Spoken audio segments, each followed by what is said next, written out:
Hello friends,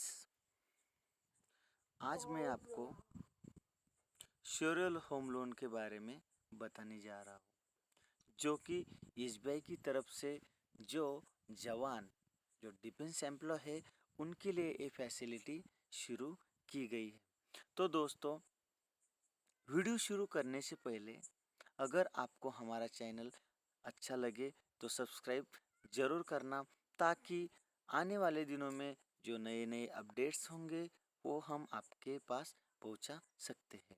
तो दोस्तों, चलते हैं श्योर होम लोन की पूरी जानकारी देने के लिए।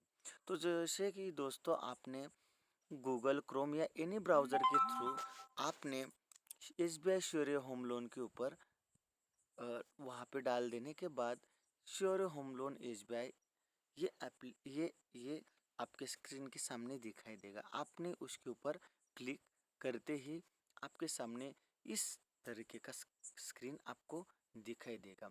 तो इसके अंदर आपको बताई जाएगी कि sure home loan you survey the nation give use an opportunity the survey you. ये एसबीआई श्योर होम लोन में कहते हैं कि अगर आप देश की सेवा कर रहे हैं तो हमें भी आपकी सेवा करने की मौका दीजिए। तो दोस्तों, इसके अंदर मैं आपको फीचर्स बताते हैं क्या क्या है।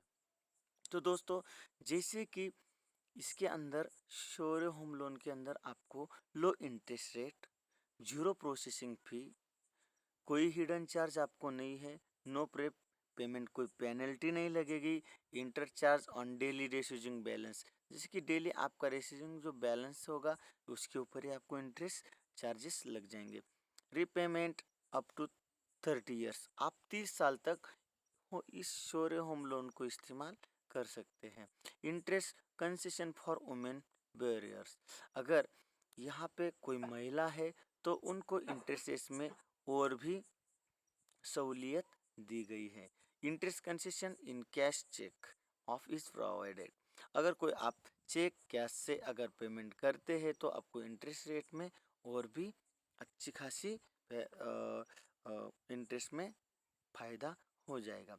एलिजिबिलिटी, अगर दोस्तों हम इसकी एलिजिबिलिटी चेक करते हैं दोस्तों, जैसे कि आपने इसके अंदर एलिजिबिलिटी के अंदर आप रेसिडेंट टाइप, जैसे आप इंडियन रेसिडेंट होनी चाहिए, आपकी उम्र 18 साल पूरी होनी चाहिए, मिनिमम मैक्सिमम उम्र आपकी 75 ईयर्स होना जरूरी है।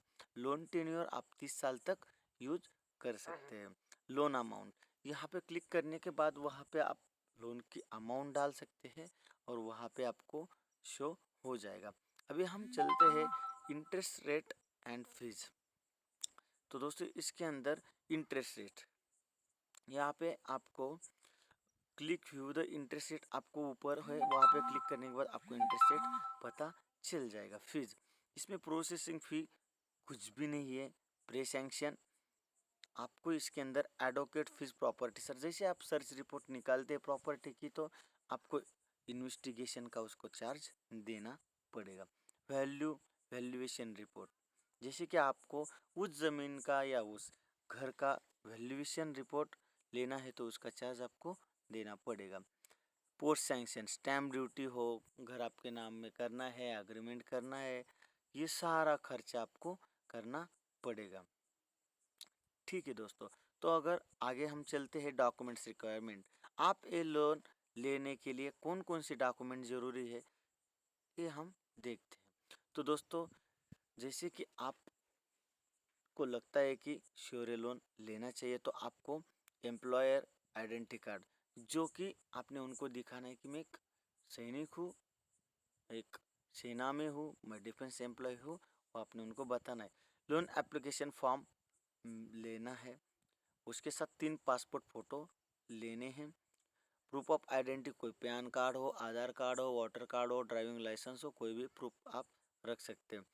आप जहाँ पे रहते हैं वहाँ का एड्रेस प्रूफ आप रखना है, राइट बिल हो, ड्राइविंग लाइसेंस को, आधार कार्ड, एनी प्रॉपर्टी पेपर्स, जैसे कि आप जिस बिल्डर से हो या किसी से प्रॉपर्टी खरीद रहे हैं तो उनकी तरफ से आपको कौन कौन सी डॉक्यूमेंट लगेंगे वो हम आपको बताते हैं। परमिशन ऑफ कंस्ट्रक्शन, यही कंस्ट्रक्शन की परमिशन थी तो उसकी कॉपी लेनी है। रजिस्टर्ड एग्रीमेंट फॉर सेल, उसके बाद रजिस्टर्ड एग्रीमेंट की कॉपी आपने लेनी है। अलॉटमेंट लेटर लेना है। स्टैम्पेड एग्रीमेंट लेनी है। ऑक्यूपेंसी सर्टिफिकेट लेना है। अगर इन केस अगर आपकी प्रॉपर्टी कहीं दूसरी जगह पे नहीं है तो share certificate only for Maharashtra के लिए है। Maintenance bill, electric bill, property tax receipt आपने लेनी है। अफरोड प्लान कॉपी जेरॉक्स जो कि आपको लेना जरूरी है। Payment receipt of bank account statement, bank account statement आपने इसके अंदर लेनी है। अकाउंट स्टेटमेंट लास्ट 6 महीने के बैंक अकाउंट स्टेटमेंट आपने लेनी है और बैंक अकाउंट के हेल्ड द एप्लीकेंट्स जो है उनकी लेनी है। इसके बाद आपको बैंक लोन स्टेटमेंट 1 साल का लेना है। इनकम प्रूफ, पे स्लिप आपने इसमें जुड़वानी, सैलरी स्लिप जोड़नी है और लास्ट 3 महीने की आपकी मंथली पे स्लिप आपको इसके अंदर देनी है। और आपको लास्ट 2 साल का इनकम टैक्स रिटर्न मतलब कि फॉर्म नंबर 16 जोड़ना है, वो निहायती ज़रूरी है। Income proof of non salaries को एप्लीकेंट गारंटर, इसमें से हमें कोई आवश्यकता नहीं है क्योंकि हमारा ऑटोमेटिकली जो आईटी रिटर्न है वो ऑटोमेटिकली डिडक्शन अपने अकाउंट से मैचअप है, इसलिए आपको कोई प्रॉब्लम इसके अंदर नहीं है। तो यहाँ पे आप अप्लाई करके आप होम लोन ले सकते हैं। काफ़ी अच्छा है। जिन्होंने भी आपका घर नहीं हुआ है तो आपका परिवार आपके घर के लिए खुशी लाने के लिए आप श्योर होम लोन को लीजिए।